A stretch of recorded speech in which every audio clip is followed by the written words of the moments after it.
Nitrogen is a gas, but can it be turned into a solid? Well, Chief Meteorologist Jay Burschbach and the Imagination Station's Chief Scientist Carl Nelson are going to find out with the help of a vacuum chamber. Here's this week's Imagine It. Hi again, everybody. I'm Chief Meteorologist Jay Burschbach. We're at the Imagination Station along with Carl Nelson, and today we're dealing with air pressure and the boiling point of liquids.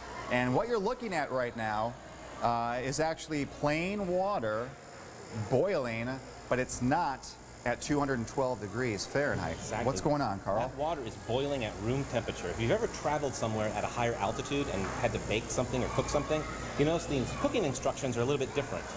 Water at higher elevations boils at a lower temperature. Jay, I'm going to have you go ahead and pick that up. Okay. And drink the water that was just about boiling. Okay. It was boiling. This is not 212 degrees, though. No, it's actually room temperature. Delicious. Boiling does not mean temperature, changing state into a gas. And water can boil at room temperature. Okay. Liquid nitrogen can boil at 820 degrees. So we have some liquid nitrogen inside the glass jar here. I'm going to go ahead and put that inside our vacuum chamber. We're going to turn the pump back on and remove, I should say, the nitrogen gas that is coming out off the top of that, and it'll clear up as that vapor. Now, nitrogen is boiling. So the interesting thing that's happening here too with the vacuum pump, all the really energetic gas molecules are slowly being pulled away by the pump. And if we take away all the molecules of gas that have a lot of energy, hence temperature, yes, we can actually lower the temperature of the liquid nitrogen. And this stuff started out at 320 degrees below zero. It is approaching negative 341 degrees Fahrenheit. Wow.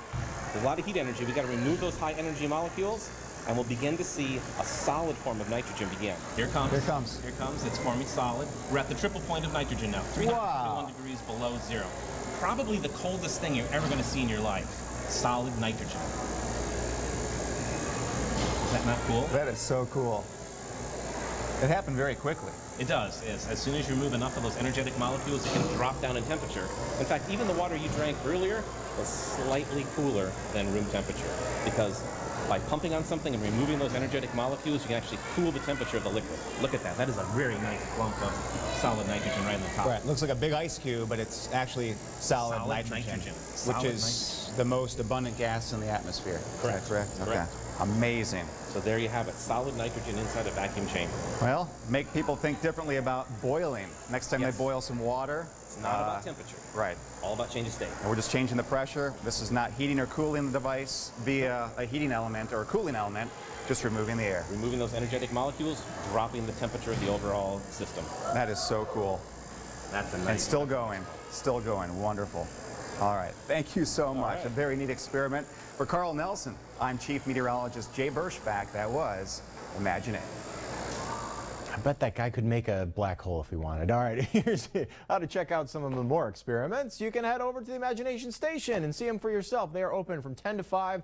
Remember, today, Lucas County kids 12 and under get in free with an adult.